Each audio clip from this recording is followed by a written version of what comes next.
সম্মানিত মহিলা দিনী মা ও বোনেরা, 10 মুহররম আশুরার দিনে 2 প্রকার নফল নামাজ পড়ুন। জীবনের সমস্ত গুনাহ মাফ হবে, জীবনের সমস্ত হাজত পূরণ হবে ইনশাআল্লাহ। সুপ্রদিনী ভাই বোন, আলোচনার শেষে একজন দিনী ভাইয়ের আরও 3টি গুরুত্বপূর্ণ প্রশ্নের উত্তর জানব ইনশাআল্লাহ। 1 নম্বর প্রশ্ন হচ্ছে, সুস্থ ও নিরাপদ থাকা সবসময় কাম্য, এরপরেও মানুষ অনাকাঙ্ক্ষিতভাবে বিভিন্ন রকমের দুর্ঘটনায় আক্রান্ত হয়ে যায়। কাটা ছেঁড়া, অপারেশন ও ক্ষত নিরাময় সহ নানা ধরনের চিকিৎসা হয়ে থাকে। তখন শরীরের বিভিন্ন অঙ্গে ব্যান্ডেজ লাগানো হয়ে থাকে। তখন কী হবে? অজু করতে হবে, কিংবা যদি গোসল ফরজ হয়, গোসলের নিয়ম কি হবে? 2 নম্বর প্রশ্ন হচ্ছে, ভুলে গিয়ে ফরজ গোসল না করেই কয়েক ওয়াক্ত সালাত আদায় করেছি, এখন আমার করণীয় কি? 3 নম্বর প্রশ্ন হলো, শৈশবে কোনো পাপ কাজ করে থাকলে এবং অন্যের হক নষ্ট করে থাকলে বড় হওয়ার পর তার কিছু করণীয় আছে কি? সে কি করতে পারে? সুপ্রদর্শক, আজকের ভিডিওটি অনেক গুরুত্বপূর্ণ, তাই ভিডিওটি মনোযোগ সহকারে দেখুন, ইনশাআল্লাহ বুঝতে পারবেন। তো চলুন বিস্তারিত জেনে নেই।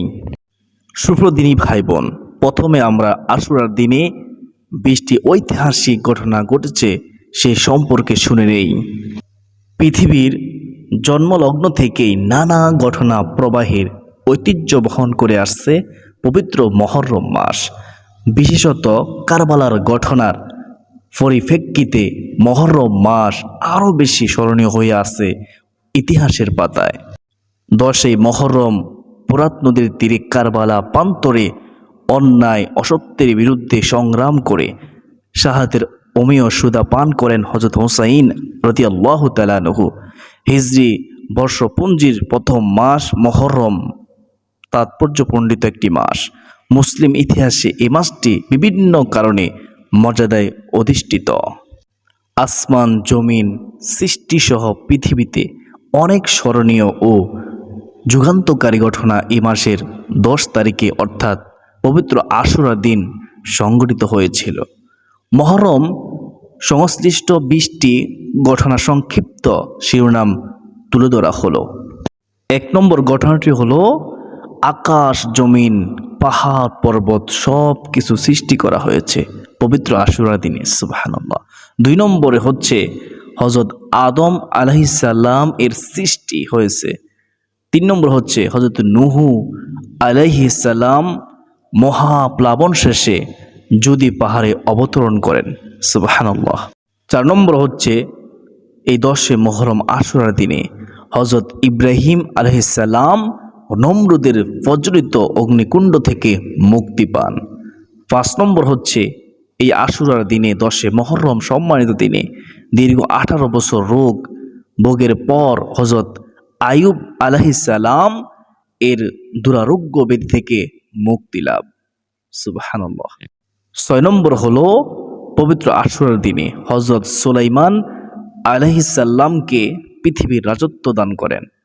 7 নম্বরে আশুরার দিনে হযরত ইউনুস আলাইহিস সালামকে 40 দিন পর দজলা নদীতে মাছের পেট থেকে উদ্ধার করেন। 8 নম্বর হলো, আশুরার দিনে হযরত মূসা আলাইহিস সালাম ফেরাউনের কবল থেকে রক্ষা পান। 9 নম্বর হচ্ছে, আশুরার দিনে হযরত ঈসা আলাইহিস সালাম এর পৃথিবীতে আগমন এবং জীবিত অবস্থায় আসমানে উত্তোলন, সুবহানাল্লাহ। 10 নম্বর হচ্ছে, আশুরার দিনে হযরত ইদ্রিস আলাইহিস সালামকে আসমানে উত্তোলন করা হয়, সুবহানাল্লাহ। 11 নম্বর হচ্ছে, হযরত দাউদ আলাইহিস সালামকে বিশেষ সম্মানে ভূষিত করা হয়। 12 নম্বর হচ্ছে, আশুরার দিনে খাইবার যুদ্ধের বিজয় অর্জন হয়। 13 নম্বরে আশুরার দিনে মাদাইন এবং কাদেশিয়ার যুদ্ধে বিজয় অর্জন করেন মুসলমান, সুবহানাল্লাহ। 14 নম্বর হচ্ছে, হযরত আদম আলাইহিস সালামের জান্নাতে প্রবেশ। 15 নম্বর হচ্ছে, আশুরার দিনে হযরত আদম আলাইহিস সালামকে জান্নাত থেকে দুনিয়ায় ফেরন এবং গুনাহ মার্জনার পর তার সঙ্গে হযরত হাওয়া আলাইহিস সালামের পুনরায় সাক্ষাৎ লাভ। সুপ্রিয় দর্শক, 16 নম্বর হচ্ছে আশুরা দিনে হযরত নূহ আলাইহিস সালামকে তুফান ও প্লাবন থেকে পরিত্রাণ প্রদান। 17 নম্বর হচ্ছে আশুরা দিনে হযরত সুলাইমান আলাইহিস সালামকে হারানো বাদশাহী ফিরিয়ে দেওয়া হয়। 18 নম্বর হচ্ছে আশুরা দিনে, এই 10 মুহররম সম্মানিত দিনে হযরত ইয়াকুব আলাইহিস সালাম কর্তৃক হারানো পুত্র হযরত ইউসুফ আলাইহিস সালামের সঙ্গে সাক্ষাৎ লাভ। সুবহানাল্লাহ। সুপ্রিয় দর্শক, 19 নম্বর হচ্ছে আশুরা দিনে প্রিয় নবী হযরত মুহাম্মদ সাল্লাল্লাহু আলাইহি ওয়াসাল্লাম মক্কা শরীফ থেকে হিজরত করে মদিনা শরীফে আগমন করেন। 20 নম্বর হচ্ছে আশুরা দিনে হযরত ইমাম হুসাইন, নবীজির কলিজার টুকরা, নবীজির নাতি হযরত ইমাম হুসাইন রাদিয়াল্লাহু তাআলা আনহু এবং তার 70 ঘনিষ্ঠজন শাসক ইয়াজিদের সৈন্য কর্তৃক কারবালা প্রান্তরে নির্মমভাবে শাহাদাত বরণ করেন। সম্মানিত দিনী ভাই বোনেরা, আশুরার রোজা রেখে এই 2 রাকাত নামাজ পড়বে। এখন কষ্ট করে শুনুন আশুরা রোজা সম্পর্কে নবীজি কি বলেছেন। আমাদের বিশ্বাস, যদি মনোযোগ সহকারে শুনেন তাহলে শয়তান আর দোকাইতে পারবে না ইনশাআল্লাহ। তাই অনুরোধ করব মনোযোগ সহকারে শুনুন। আশুরা একটি বিশেষ মর্যাদাপূর্ণ দিন। এই ঘটনার বিবরণে ইমাম বুখারী রহমতুল্লাহি আলাইহি বিখ্যাত সাহাবী হযরত আব্দুল্লাহ ইবনে আব্বাস রাদিয়াল্লাহু তাআলা আনহু থেকে বর্ণনা করেন, নবীজি সাল্লাল্লাহু আলাইহি ওয়াসাল্লাম হিজরত করে মদিনায় পৌঁছে মদিনার ইহুদিদের আশুরা দিনে রোজা পালন করতে দেখেন। নবীজি সাল্লাল্লাহু আলাইহি ওয়াসাল্লাম তাদের জিজ্ঞেস করেন, এদিনে কি ঘটেছে যে তোমরা এতে রোজা পালন করো, এই দিন রোজা পালন করো? তারা বলে, এই দিনটি মহান দিন, উত্তম একটি দিন, কারণ এদিনে মহান আল্লাহ তাআলা হযরত মূসা আলাইহিস সালাম ও তার সঙ্গীদের ফেরাউন থেকে মুক্তি করেছিলেন এবং ফেরাউন ও তার বাহিনীকে ডুবিয়ে মেরেছিলেন, তাদেরকে ধ্বংস করে দিয়েছিলেন। এর কৃতজ্ঞতা স্বরূপ মূসা আলাইহিস সালাম রোজা রাখতেন, তাই আমরাও আশুরা রোজা পালন করে থাকি। ইহুদিদের জবাব শুনে নবীজি সাল্লাল্লাহু আলাইহি ওয়াসাল্লাম বলেন, হযরত মূসা আলাইহিস সালামের কৃতজ্ঞতার অনুসরণে আমরা তাদের চেয়ে বেশি যত্নশীল হওয়ার অধিকারী। অতঃপর তিনি নিজেও আশুরা রোজা রাখেন এবং মুসলমানদের তা পালন করতে নির্দেশ প্রদান করেন। বুখারী শরীফ ও মুসলিম শরীফের মধ্যে হাদিসটি রয়েছে। নবীজি সাল্লাল্লাহু আলাইহি ওয়াসাল্লাম এ রোজা নিজে পালন করেছেন এবং উম্মতকে রাখার প্রতি নির্দেশ করেছেন, তাই তার অনুসরণ করা আমাদের জন্য আবশ্যক। হযরত আব্দুল্লাহ ইবনে আব্বাস রাদিয়াল্লাহু তাআলা আনহু থেকে বর্ণিত হাদিসে আছে, নবীজি সাল্লাল্লাহু আলাইহি ওয়াসাল্লাম যখন আশুরার দিনে রোজা রাখেন এবং অন্যদেরও রোজা রাখার নির্দেশ দেন, তখন সাহাবীরা অবাক হয়ে বললেন, হে আল্লাহর রাসূল সাল্লাল্লাহু আলাইহি ওয়াসাল্লাম, বিধর্মীরা, ইহুদিরা তো এই দিনটিকে মহান দিন মনে করে, এই দিনে তারাও রোজা পালন করে। আমরা যদি এই দিনে রোজা রাখি তাহলে তো এদের সঙ্গে সামঞ্জস্য হবে। তাদের প্রশ্নের জবাবে নবীজি সাল্লাল্লাহু আলাইহি ওয়াসাল্লাম বলেন, তারা যেহেতু এদিন একটি রোজা পালন করে, আগামী বছর 10 তারিখের সঙ্গে 9 তারিখ মিলিয়ে 2 দিন রোজা পালন করব ইনশাআল্লাহ। মুসলিম শরীফ 1134। উপরোক্ত হাদিসের আলোকে প্রমাণিত হয় যে আশুরার রোজা 2টি রাখতে হবে। মুহররমের 10 তারিখ একটি, আর এর আগে 9 তারিখ অথবা পরের 11 তারিখ আরও একটি, অর্থাৎ 2টি রোজা রাখতে হবে, 9-10 অথবা 10-11। কেউ বা 3টি রোজা রাখতে পারেন, 9-10-11, ইন 3টিও রাখতে পারেন। হযরত আবু হুরায়রা রাদিয়াল্লাহু তাআলা আনহু থেকে বর্ণিত হাদিসে আছে, নবীজি সাল্লাল্লাহু আলাইহি ওয়াসাল্লাম বলেন, রমজান মাসের রোজার পর সর্বোত্তম রোজা মুহররম মাসের আশুরার রোজা। সুনানে কুবরা ৮৪,২১০ নং হাদিস। হযরত আবু কাতাদা রাদিয়াল্লাহু তাআলা আনহু থেকে বর্ণিত আছে, নবীজি সাল্লাল্লাহু আলাইহি ওয়াসাল্লামকে আশুরার রোজার ফজিলত সম্পর্কে জিজ্ঞেস করা হলে তিনি বলেন, এই রোজা বিগত বছরের গুনাহ মুছে দেয়। সুবহানাল্লাহ। মুসলিম শরীফ 1162। হযরত আব্দুল্লাহ ইবনে আব্বাস রাদিয়াল্লাহু তাআলা আনহুকে আশুরার রোজা সম্পর্কে জিজ্ঞেস করা হলে তিনি বলেন, আমার জানা মতে নবীজি সাল্লাল্লাহু আলাইহি ওয়াসাল্লাম অন্যান্য দিবসের রোজার তুলনায় অন্যান্য দিবসের রোজার তুলনায় আশুরার রোজার ফজিলত লাভের জন্য বেশি উদ্গ্রীব থাকতেন, তেমনি অন্য মাসের তুলনায় রমজান মাসের রোজার ব্যাপারেও। সুপ্রদর্শক, এতক্ষণ পর্যন্ত আমি গুনাহগার মহরম মাসের 20টি ঘটনা এবং রোজার ফজিলত বর্ণনা করেছি। আশা করি সকলে বুঝতে পেরেছেন। আলহামদুলিল্লাহ। এখন শুনুন এই 2 প্রকার নামাজ কিভাবে পড়বেন, কিভাবে নিয়ত করবেন, কোন সূরা দিয়ে পড়বেন, কখন পড়বেন, কিভাবে নিয়ত করবেন, সম্পূর্ণ নিয়মকানুন বলে দিচ্ছি, খেয়াল করুন। সুপ্রদিনী ভাই বোন, প্রথমে যে 2 রাকাত নামাজ পড়বেন আশুরার রোজা রেখে, সেই নামাজের নাম হলো তাওবার নামাজ। তওবা শব্দটি আরবি, এর আবিধানিক অর্থ হলো অনুশোচনা বা পুনরায় পাপ না করার সংকল্প।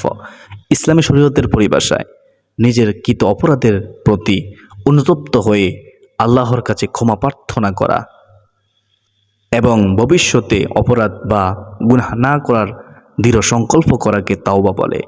আর গুনাহের কাজ সংগৃহীত হওয়ার পরপরই মাগফিরাতের উদ্দেশ্যে, ক্ষমার উদ্দেশ্যে অজু করে, উত্তম রূপে অজু করে 2 রাকাত নফল নামাজ পড়াকে সালাতুত তাওবা বা তওবার নামাজ বলে। বুঝতে পেরেছেন? এই নামাজের জন্য গোসল করা মুস্তাহাব।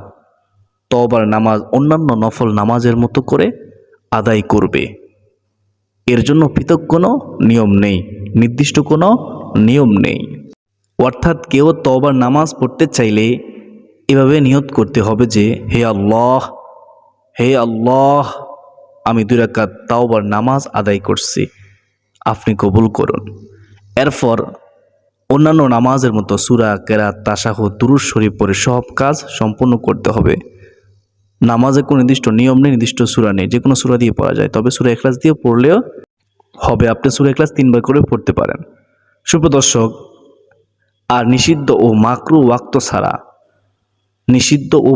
ওয়াক্ত ছাড়া যে কোনো সময় তাওবার নামাজ পড়া যাবে। তাওবার নামাজের পর আল্লাহর কাছে অনুতপ্ত হয়ে দোয়া করা উত্তম। এ সময় থেকে আর কখনো পাপ কাজে লিপ্ত না হওয়ার দৃঢ় প্রতিজ্ঞা করতে হবে এবং আল্লাহর কাছে মনের সব আকুতি জানিয়ে রাখতে পারেন। শয়তান এবং নফসের দোকায় পড়ে মানুষ পাপ কাজে জড়িয়ে পড়ে। তবে পাপে জড়িয়ে যাওয়ার পর সঙ্গে সঙ্গে অনুতপ্ত হওয়া এবং তাওবা করা একজন মুমিন ও মুসলিমের একান্ত দায়িত্ব ও কর্তব্য। হযরত আবু হুরায়রা রাদিয়াল্লাহু তাআলা আনহু থেকে বর্ণিত, আল্লাহর রাসূল সাল্লাল্লাহু আলাইহি ওয়াসাল্লাম বলেছেন, ওই সত্তার শপথ যার হাতে আমার প্রাণ, যদি তোমরা পাপ কাজে লিপ্ত না হতে, তাহলে আল্লাহ তাআলা তোমাদেরকে পৃথিবী থেকে বিলুপ্ত করে তোমাদের পরিবর্তে এমন নতুন এক জাতিকে নিয়ে আসতেন, যারা গুনাহ করবে, অতঃপর আল্লাহর কাছে ক্ষমা প্রার্থনা করবে, আর আল্লাহ তাআলা তাদেরকে ক্ষমা করবেন এবং গুনাহ মাফ করবেন। সুবহানাল্লাহ। মুসলিম শরীফের হাদিস, চমৎকার একটি হাদিস, 2749। তো প্রিয় দর্শক, এখন আমরা জানবো বাকি 2 রাকাত নামাজ কিভাবে পড়ব। সে 2 রাকাত নামাজ হলো সালাতুল হাজত নামাজ, মনে ইচ্ছা আশা পূরণের নামাজ। স্বয়ং রাসূলুল্লাহ সাল্লাল্লাহু আলাইহি ওয়াসাল্লাম, সাহাবায়ে কেরাম এই নামাজ পড়তেন। সালাতুল হাজত বা প্রয়োজনের নামাজ একটি বিশেষ নফল ইবাদত। মানুষের বিশেষ কিছুর প্রয়োজন হলে কিংবা শারীরিক মানসিকভাবে কোনো দুশ্চিন্তা দেখা দিলে এই নামাজ পড়তে হয়। সালাতুল হাজত একটি সাধারণ নফল নামাজ। এই নামাজ পড়ার নির্দিষ্ট কোনো দিন নেই, নির্দিষ্ট কোনো সময় নেই যে এতদিন পড়তেই হবে। আপনি যদি একদিন পড়ার মতো পড়েন, ইনশাআল্লাহ আপনার হাজত পূর্ণ হয়ে যাবে। নিজের যে কোনো প্রয়োজনে ধারাবাহিকভাবে সারা জীবন সালাতুল হাজত পড়া যায়।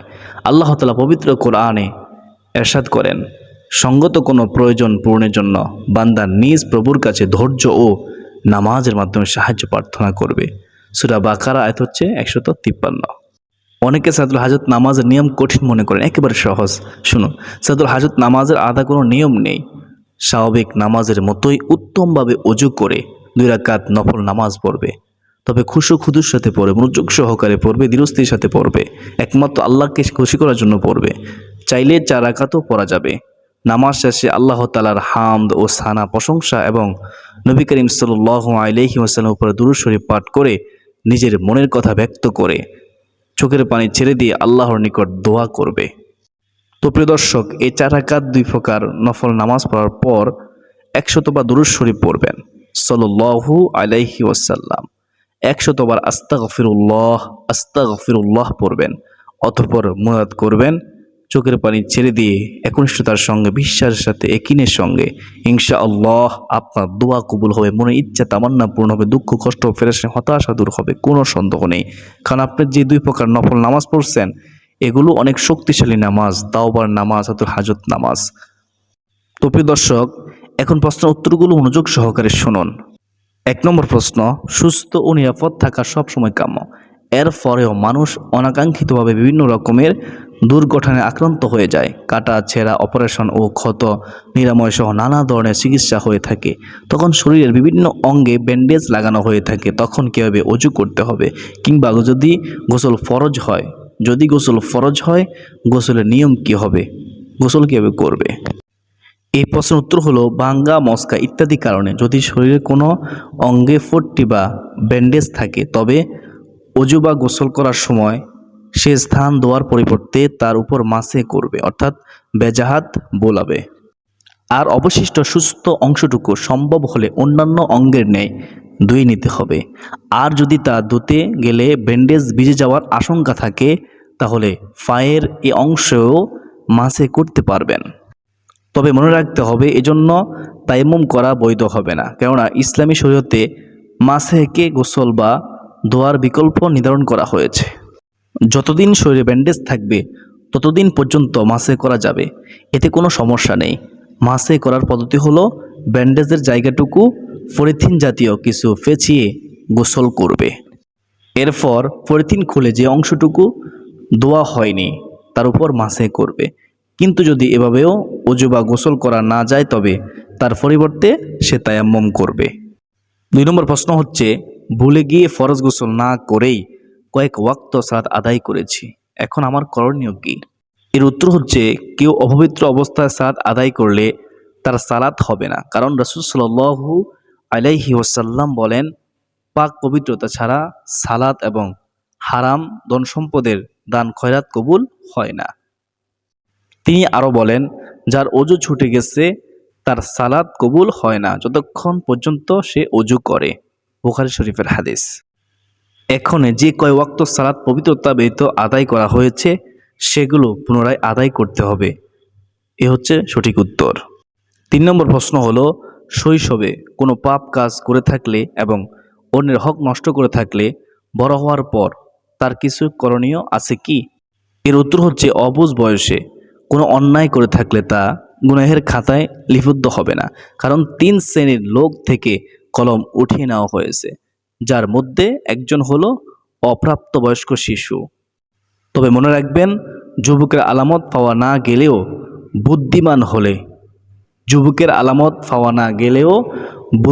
হলে তার গুনাহ লিপিবদ্ধ করা হবে। কি করা হবে? তার গুনাহ লিপিবদ্ধ করা হবে। অতএব পূর্ণাঙ্গ বুদ্ধিমান হওয়ার পরে কোনো অন্যায় করে থাকলে তার জন্য তওবা করবে, আর কারো হক নষ্ট করে থাকলে তা ফিরিয়ে দেবে। বুখারী শরীফের হাদিস। আমি আশা করি যেহেতু আজকের ভিডিওটি অনেক গুরুত্বপূর্ণ তাই ভিডিওটি শেয়ার করে দিবেন ইনশাআল্লাহ। আজকের দিনে পর্যন্ত সকলের সুস্বাস্থ্য কামনা করে বিদায় নিচ্ছি। আসসালামু আলাইকুম ওয়া রাহমাতুল্লাহি ওয়া বারাকাতুহু।